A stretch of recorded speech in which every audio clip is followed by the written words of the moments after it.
Students, in this video we will start human digestive system. We can say nutrition in the human beings. Okay, in the previous classes we have discussed about how many types of nutrition is there, and on that basis we have started nutrition in the amoeba. Okay, that human being is that it is a complex organism, so there is a different system which function on the digestion. Okay, if we talk about the human digestive system, that means we are talking about the digestion in the human being. So there are the further steps जो कि हमने amoeba में भी देखे थे, ingestion, digestion, absorption, assimilation and the egestion. There are also the same steps, but the organs are different.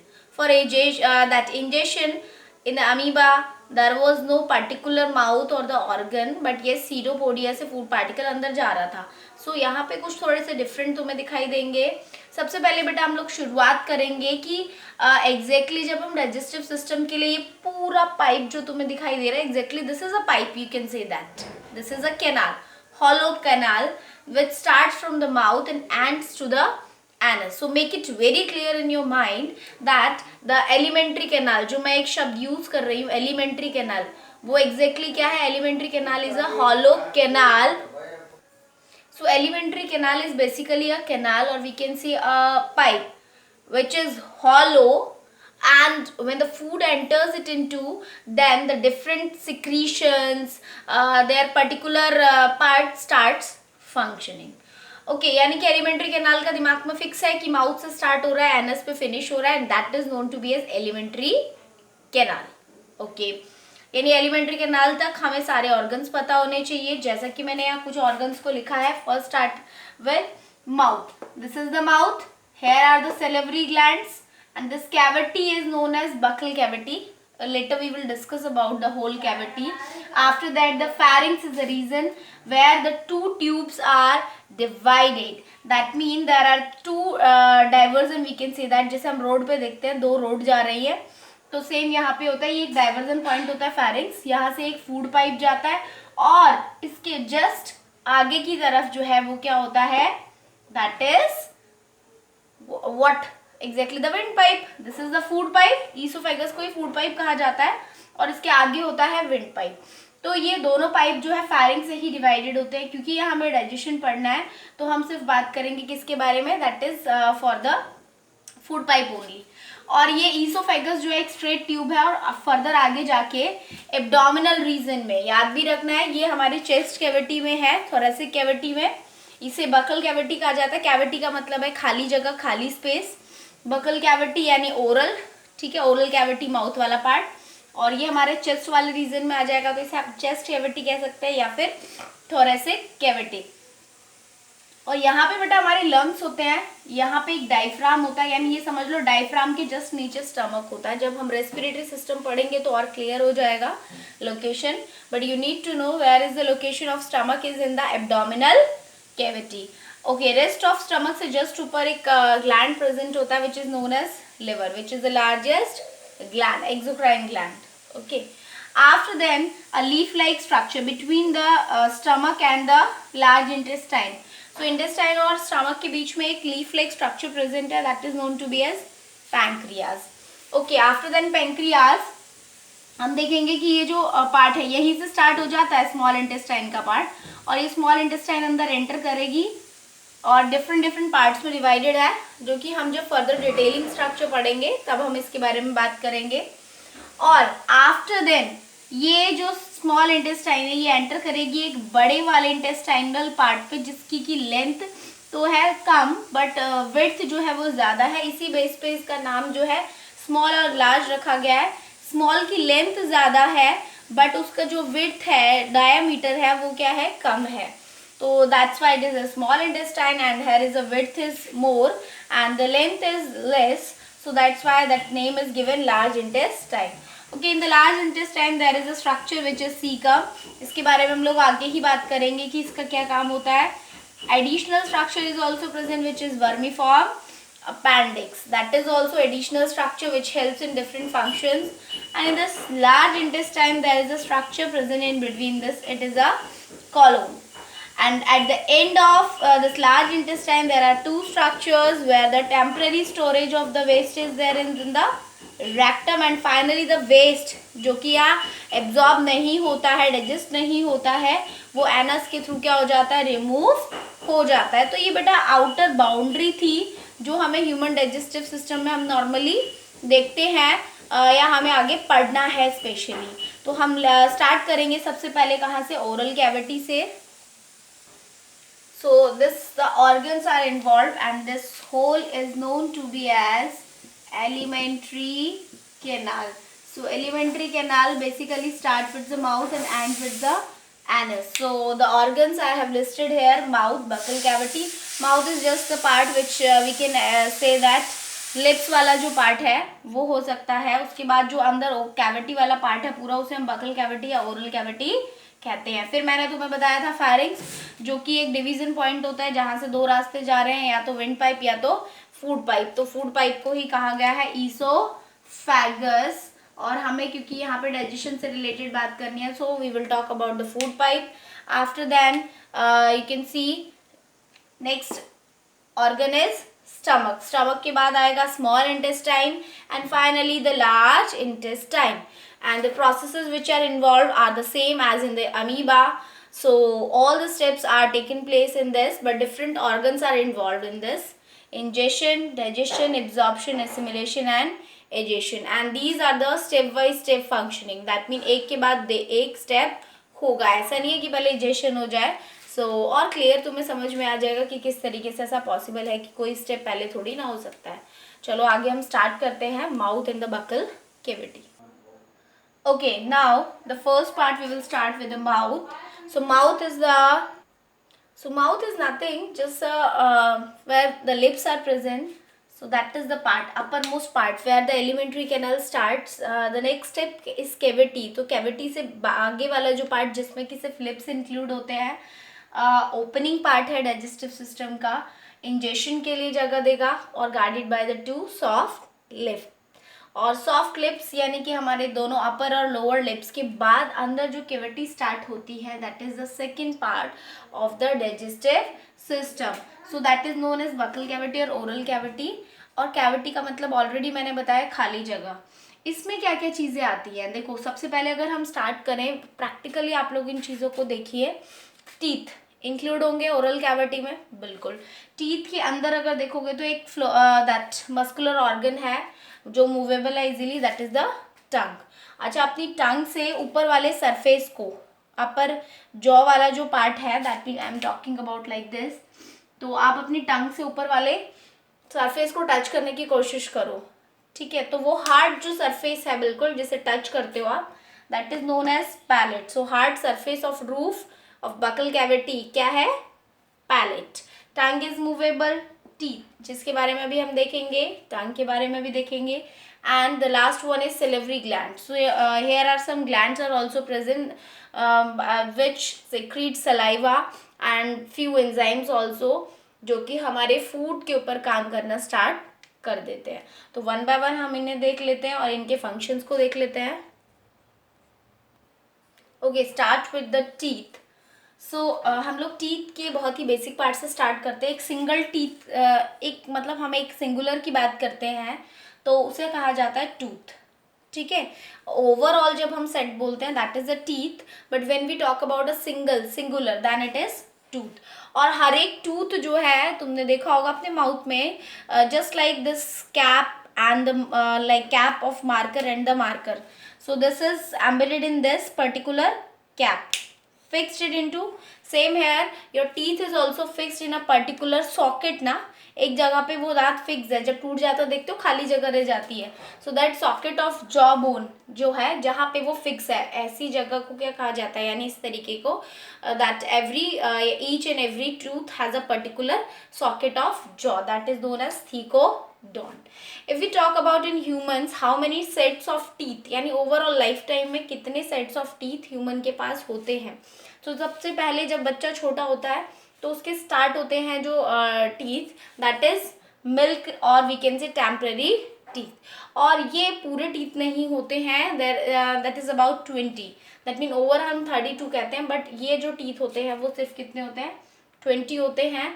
और permanent की बात करें तो ये रिप्लेस्ड हो जाते हैं, ये तो दोबारा आते ही आते हैं। कुछ न्यू टीथ और होते हैं जिनके बारे में हम आगे बात करेंगे। वो टीथ जो है यानी कि अब फाइनली जो टेम्पररी जो रिप्लेस होकर आ गए हैं और एक नए टीथ जो वहाँ पे फॉर्म हुए हैं, they overall known as permanent teeth. तो इस तरीके से दो सेट हो गए टीथ के ह्यूमन बींग्स में, temporary and the permanent. And इस तरीके की डेंटिशन को, यानी जब हमारे लाइफ टाइम में 2 बार टीथ अगर आते हैं replaced by some teeth, then that is known as diphyodont. Di means 2, ठीक है। तो 2 बार अगर हमारे लाइफ टाइम में टीथ आते हैं या टेम्परेरी टीथ जो है रिप्लेस हो जाते हैं नेक्स्ट दोबारा से टीथ आकर, and the permanent teeth also, then it is diphyodont. And some teeth are that comes only in the once in lifetime, then that is known as monophyodont। जैसे मैंने कहा मिल्क टीथ, मैंने कहा 20, तो 20 एक बार आए और फिर वो रिप्लेस होके दोबारा भी आ गए, और कुछ नए टीथ भी आए, लेकिन जो नए टीथ आए वो पहले तो नहीं थे, वो बाद में आए हैं ना। इसका मतलब वो लाइफ में सिर्फ एक ही बार आ रहे हैं। तो इस तरीके के दांतों को हम क्या कहेंगे, मोनोफायोडोंट।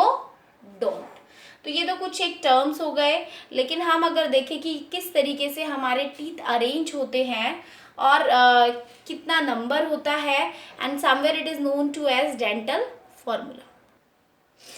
Okay, let's start with the types of teeth. Okay, हमारी अगर ह्यूमंस में हम लोग देखते हैं तो डिफरेंट टाइप्स ऑफ टीथ देखने को मिलते हैं। इंसीजर, थोड़ा स्ट्रक्चर भी डिफरेंट होगा, फंक्शन भी अलग होता है, कैनाइन की शेप भी अलग होती है। इसी तरीके से प्रीमोलर एंड मोलर। इस तरीके के डेंटिशन को क्या कहते हैं, जब डिफरेंट टाइप्स ऑफ टीथ एक जैसे ना हो, मोनो ना हो, आई मीन होमो ना हो। होमो मीन्स होता है same, and when we talk about different, then different के लिए वर्ड यूज करते हैं हेट्रो।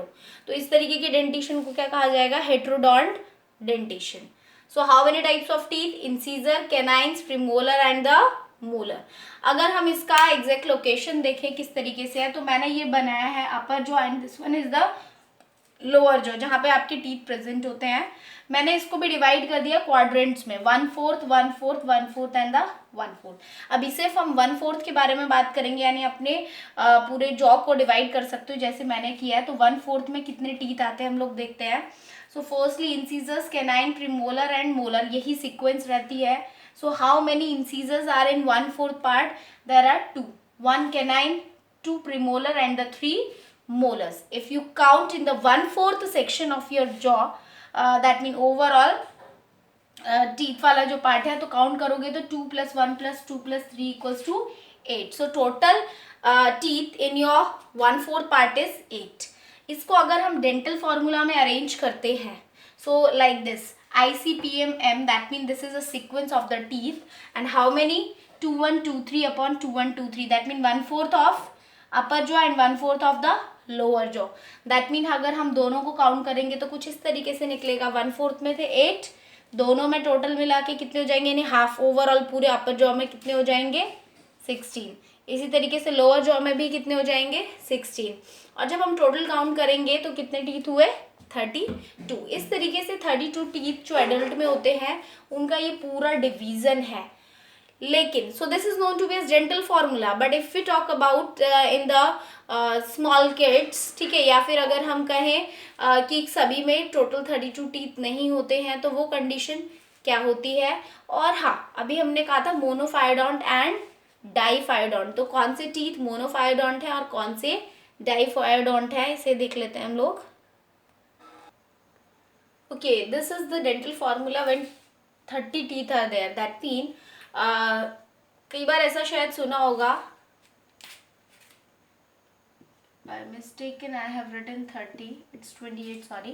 So जो लास्ट हम लोगों के टीथ होते हैं ना, दैट मोलर, वो ज़्यादातर एक स्टेज पर आकर ही कंप्लीट होते हैं, कई बार नहीं भी आते हैं, ऐसा ज़रूरी नहीं है। So how many teeth generally that present at that the teenage, we can say that, so about 28. After that 1 molar is added. 1 molar means, that mean in each 1/4, that means total 4 molars are added on later. So then finally the teeth becomes 32 in numbers, but before that there are only 28 teeth. तो किस तरीके से arrange है, 2122 you can check it with the series. So this is incisor, canine, premolar and the molar. So 1/4 में कितने हो गए? That is about 7. So total is 28. इस तरीके से देख सकते हो. सिमिलरली अगर हम किड्स में बात करते हैं, छोटे बच्चे, milk teeth specially, so total 20 teeth होते हैं क्योंकि उनमें, तो फॉर्मूला देखोगे 2120 that mean total in 1/4 are 5. So overall upper jaw 10 and lower jaw 10. So how many teeth? 20.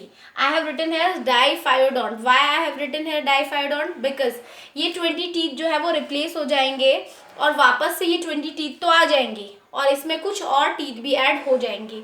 तो अगर जो टीथ लाइफ टाइम में 2 बार आ रहे हैं देन दे आर डाइफायोडोंट. अगर हम देखें कि और कौन से टीथ हैं जो 2 बार नहीं आ रहे, सिर्फ आएंगे आगे और एक ही बार रहेंगे, तो दे आर 32 में से माइनस कर दो 20 को, कितने हो गए? 12. तो 12 ऐसे टीथ है जो लाइफ में एक ही बार आते हैं. That's why they are no monophyodont. और वो टीथ कौन से होते हैं? जो यहाँ पे 0 छोड़ा हुआ है, 0 का मतलब मोलर्स. मोलर्स जो है, पूछा भी जाता है कि मोनोफायोडोंट कौन से वाले हैं, तो ऑब्वियसली मोलर है. बाकी जितने भी हैं वो कैसे हैं?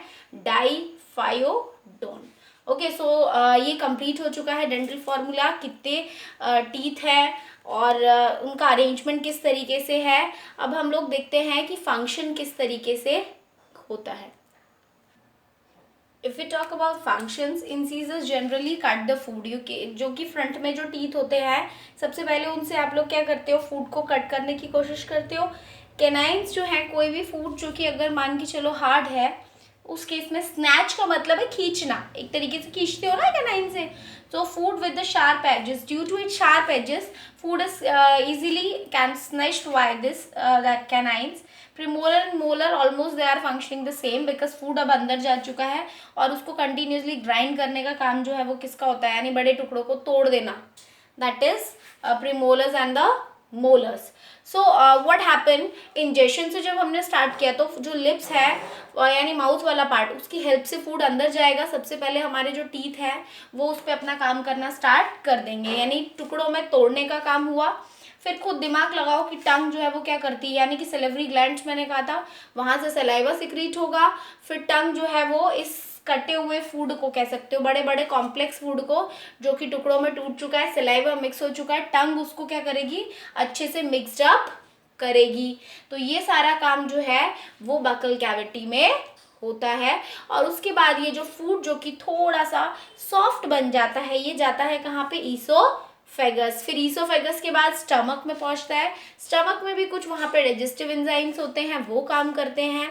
और फिर फूड जो है वो कहीं ना कहीं कॉम्प्लेक्स से सिंपल होता हुआ चले जाता है. और फाइनली स्मॉल इंटेस्टाइन में जाके ये डाइजेस्ट हो जाता है और फिर जाके एब्जॉर्ब होता है. जो वेस्ट बच जाता है वो तो क्या होगा? बाहर रिमूव हो जाएगा, that is known as egestion. और जो काम का होगा वो एब्जॉर्ब हो जाएगा हमारे ब्लड में और लिवर तक पहुंच जाएगा. ये सारी चीज़ें जो है वो आगे की हैं, बट इसको कनेक्ट करके अगर पढ़ोगे तो शायद समझ में आएगा कि हमें एग्जैक्टली पढ़ना क्या है. इसके बाद हम लोग टंग से रिलेटेड बात करेंगे आगे. Okay, so here I have written enamel, that is also important. अगर हम टीथ का ऊपर वाला पार्ट देखते हैं ना, मैंने यहाँ पे ड्रॉ किया हुआ, टीथ का ऊपर वाला पार्ट जो है वो काफ़ी हार्ड होता है और सबसे हार्डेस्ट मटेरियल अगर पूछा जाता है बॉडी में, दैट इज इनेमल.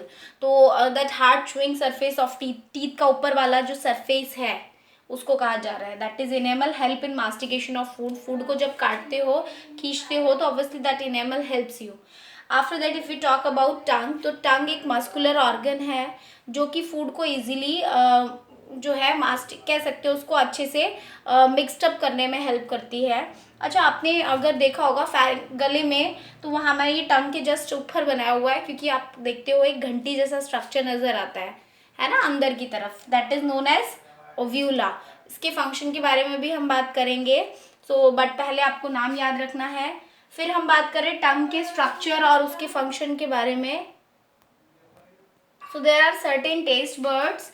अगर हम टेस्ट वर्ड्स के बारे में बात करें और जो हमारे टंग के ऊपर छोटे छोटे से दाने जैसे स्ट्रक्चर देखे हैं वो क्या होते हैं, that is most important. Papillae. हमारी टंग को थोड़ा रफ करना, स्मूथ नहीं ना, थोड़ा रफ होना चाहिए ताकि फूड इजीली जो है वो, ऐसा ना हो कि फूड आते ही सीधे स्लिप होके फिसल के चले जाए ना, तो थोड़ा सा उसको रफ बनाने के लिए पैपिले प्रेजेंट होते हैं। और लेटल मार्जिन जो है ना, ध्यान रखना सेंटर में नहीं होता, मार्जिनल एरिया जो है वहाँ पे हमारे टेस्ट बर्ड्स प्रेजेंट होते हैं। ये सीक्वेंस ये है स्वीट, सॉल्ट, सोर and bitter. So this is a sequence of taste buds. इस तरीके से हम टेस्ट बर्ड्स को जान सकते हैं।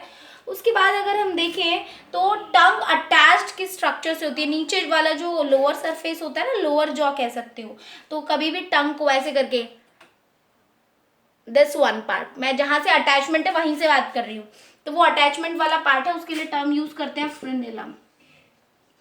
Frenulum is important. Frenulum, uvula, papillae. So all these are the, this is the floor of oral cavity.